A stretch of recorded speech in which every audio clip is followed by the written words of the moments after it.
You've probably seen one of these, a Lego brick. But have you ever wondered how it all started and why it's called Lego? Actually, the name is much older than this plastic brick. Are you curious? Let me tell you how it all began. Many years ago, there was a skilled and hard-working carpenter named Ole Kirk Christensen. Ole was a respected carpenter with his own company, but times were hard, so he didn't have much money and had to dismiss his last worker.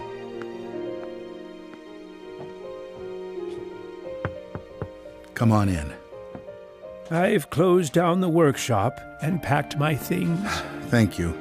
I suppose I'd better write you a paycheck.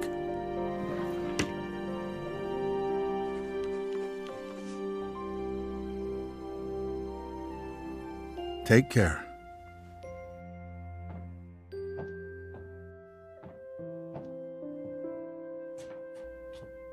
Well, that was the last one. I just didn't imagine that it would come to this. I know. It's hard to understand. But at least now it can't get much worse. But it did get worse. Shortly after, Ole lost his wife. But Ole was a special person. He wasn't the type that gave up. And with the responsibility of his 4 sons, he had to think of something. Ole had gotten an idea, and for him, it never took long to put an idea into action. Ole's little invention made his boys so happy that he thought maybe he should start making toys. Ole decided to give it a try. Luckily, he had saved up a lot of wood from the carpentry production. He could now use it to make toys. Time passed by, and even though Ole was a skilled carpenter and had a good eye for quality and detail, sales were very slow. Luckily, one of his sons, Gottfried, started helping out his dad after school. Together, they just barely managed to keep up the production. Eventually, word began to spread that wooden toys of the finest quality were being made in the little workshop in Billund. One day, a man drove into town, a man who would change Ole's future. He was a wholesaler from Fredericia. I've heard that you're making some very nice wooden toys.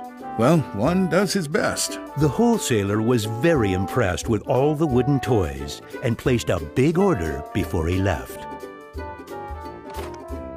Now there's finally someone who can see the opportunities in what we're doing. Look at this.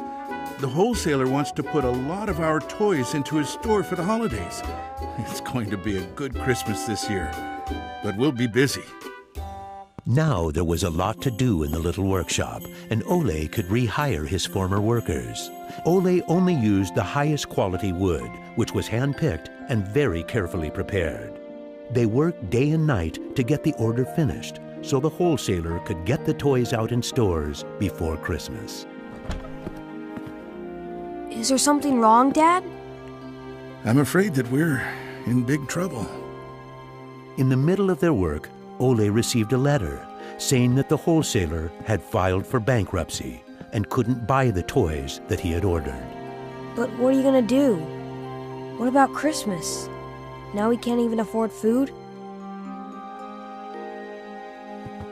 I'll do it. What are you gonna do, Dad? I'll do it myself. I'll drive around selling the toys. There was no time to lose. Ole packed the car with all the toys and drove off. Ole was a very good toy maker, but was not a very good salesman. He didn't like praising himself or talking about how carefully the toys had been made. But he had to keep trying if he was going to sell anything. This is going to be a blast. Is there anything you're interested in? It looks exciting, but I don't have a lot of money right now. Maybe we could trade and call it even. Well, I would prefer money, but... In the end, he succeeded in selling all the toys. He didn't receive as much money as he had hoped, but the family managed, and they had plenty of food for Christmas. Time passed by, but the toys didn't sell as quickly as they had expected. Ole thought perhaps the company needed a good name. What should it be? It has to be a short word. I want it to convey playing well. In Danish, playing well is called leg godt. What should it be? What should it be? Yeah, if only I could get some sort of a sign. Lego. As you can see, Ole himself ended up finding a very suitable name. But what he didn't know was that in Latin, the word Lego means I put together. The name Lego was well received, and the company slowly started to move forward. We have made 3,000 crowns this year, and we have more orders than usual. Did you say 3,000 crowns? Then you need to see what I've been looking at. Even though Gottfried wasn't comfortable spending money on a milling machine, he could see that it was useful and that the quality of the toys improved. Could you finish the last batch and get it ready for shipping? I will. Dad, I've saved a lot of money for the company today. Really? How? I figured we could save money in the lacquer, so I only coated the ducks twice instead of 3 times. You what? Unfortunately, Gottfried's idea didn't go over well with Ole. Ole made Gottfried unpack all the ducks himself, give them the last layer of lacquer, and bring them back to the train station. Ole believed in high quality and not cheating his customers.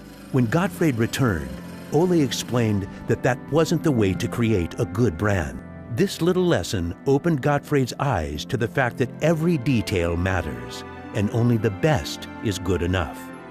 In the late 1930s, Lego was making a profit. Even when the Second World War broke out, they tried to make the best out of a difficult time.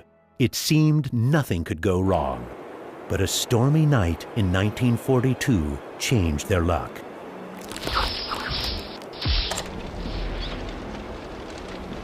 There's a fire! The workshop is on fire! But when the firemen arrived, they were unable to save the workshop. It burned to the ground, and all the drawings and models were destroyed. Ole was beginning to lose hope.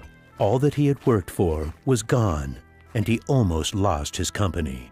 But being responsible for his children and workers inspired him to rebuild Lego. A new factory was constructed. Soon the production of wooden toys started again.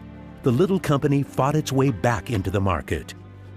Gradually, the Lego factory began to run smoothly, and Ole started looking for new challenges.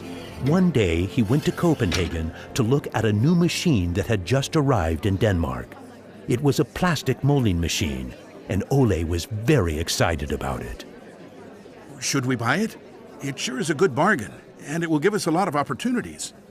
Well, it does sound interesting, but it is a lot of money. I'll take that as a yes.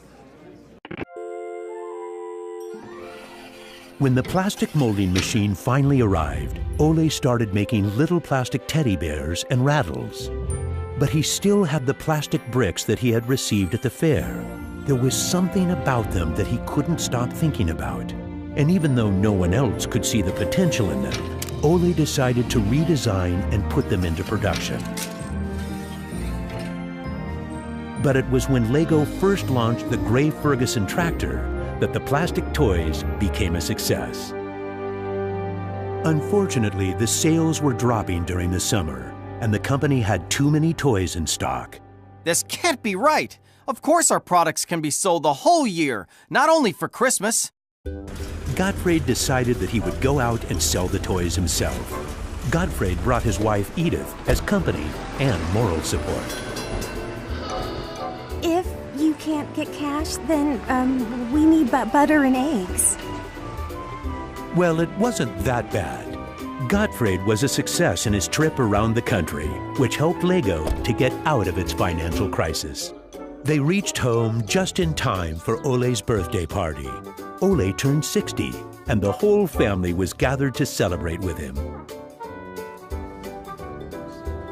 Well, I guess it was a long trip around the country. Hey, I got an idea. Listen. What about a picture with the 3 generations? Everyone thought that was a good idea, and we were placed on the sofa with all the presents and flowers around us. On a business trip to England, Gottfried met the head of a big shopping center on his way home.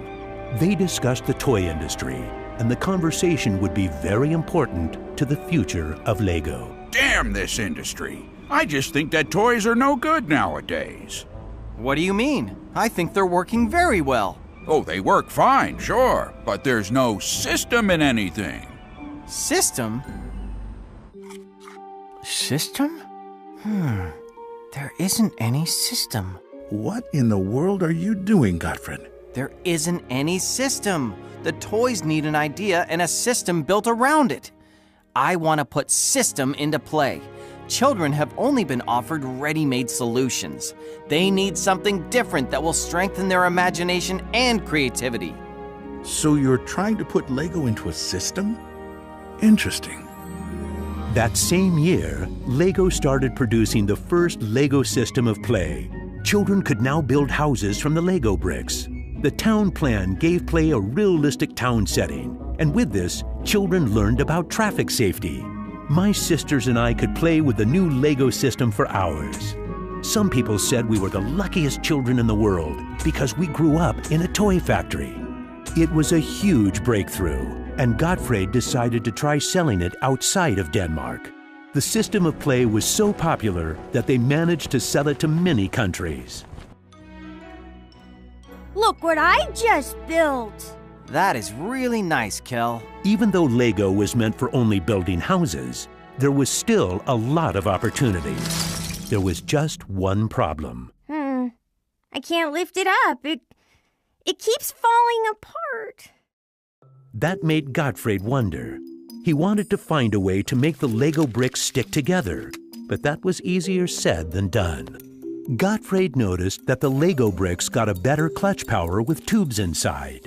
Now it was no longer just bricks, but a whole construction system with endless possibilities. This was groundbreaking for the Lego product. With a child's imagination, Lego could be anything in the world, over and over again. The imagination is the limit. Look, Dad! Now I can build everything! Unfortunately, Ole never got to see how successful the little brick actually became. Gottfried was left on his own, and he had to go through another fire at Lego that destroyed most of the wood production. Just like his father, Gottfried knew that he had to try to get the best out of any situation and never give up. Gottfried took the hard times with his head held high. As sales grew, the company also got bigger. He had to think ahead, and he decided not to resume the production of wooden toys and to only focus on the Lego system. It turned out to be a great decision. Many new models were built, and Lego got stronger in the toy industry. Sir, which one of these do you think is the best? That one. Even though it got busier at Lego, Gottfried still had bigger plans. Now he wanted to build an airport, so it would be easier to sell his toys to the whole world. Like father, like son.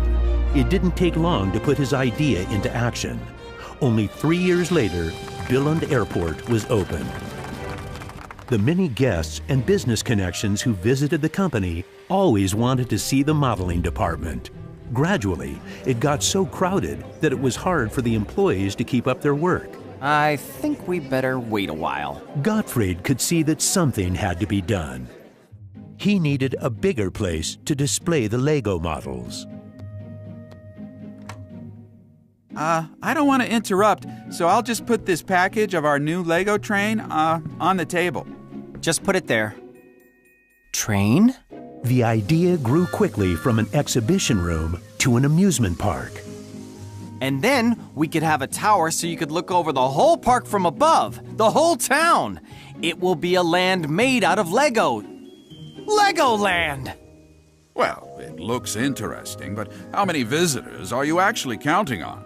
Well, I guess, 200, 300,000? 300,000! Even though it sounded like a lot, my dad was actually pretty far off the mark. There were 600,000 guests the very first year. My family and I were there to greet the guests. We've kept up this tradition ever since.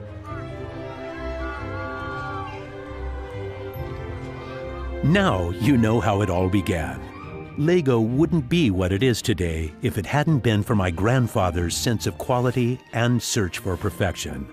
My father firmly believed in the endless possibilities of the Lego system.